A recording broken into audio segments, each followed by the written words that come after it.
Monsieur, Bonjour Pam.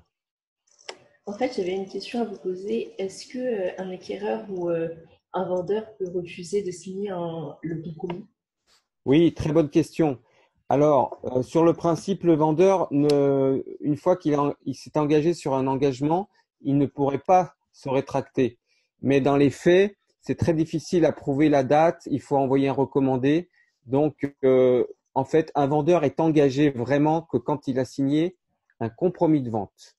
Avant, il y a toujours des vices de procédure. On ne peut pas prouver la date. Voilà. Et sinon, en fait, j'avais une autre question aussi. Est-ce qu'un acquéreur ou un vendeur, il peut changer d'avis une fois que le compromis est signé? Alors oui, encore très bonne question. Un acquéreur, quand il a signé un compromis de vente, il a un délai de rétractation de 10 jours.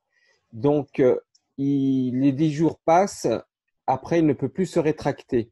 Les 10 jours commencent à partir du moment où il reçoit un recommandé. Le lendemain du recommandé, le premier jour passe.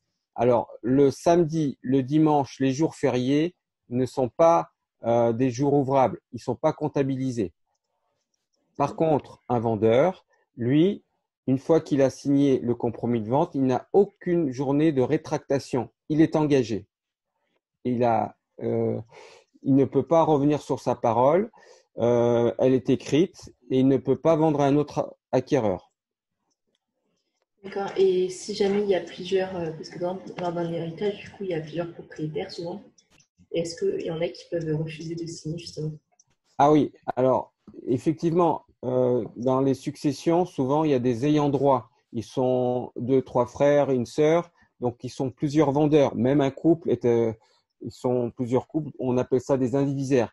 C'est la même chose, que vous soyez indivisaire, seul propriétaire ou ayant droit. Une fois que vous avez signé la promesse de vente ou le compromis de vente, vous êtes engagé. C'est comme une vente. Pour vous, vous pouvez rien faire. Si jamais vous vous désistez quand même, il y a une procédure qui se fait au tribunal et ça peut aller très, très loin. Et même les ayants droit entre eux peuvent porter plainte et contre des préjudices qu'un des ayants droit aurait changé d'avis. Donc, pour résumer, le vendeur ne peut jamais changer d'avis une fois qu'il s'est engagé à signer un compromis ou une promesse de vente. Voilà. D'accord. Bah, c'est bon à savoir. En tout cas, merci pour ces informations-là. Et je vous Oui. souhaite une bonne journée. Alors, je voulais vous rajouter une chose, c'est que euh, dans les promesses de vente et les compromis de vente, souvent il y a des annexes. Et si les annexes ne sont pas complètes, comme un règlement de copropriété, des AG, il manque un diagnostic, le délai de rétractation ne peut pas partir, il ne part que quand les annexes sont complètes. Alors, il est préférable de bien le professionnel de bien mettre toutes les annexes parce que le délai de rétractation démarque à partir du moment où il y a toutes les annexes en plus. Voilà. En tout cas, merci beaucoup encore une fois. Ben, Et je vous souhaite une bonne journée.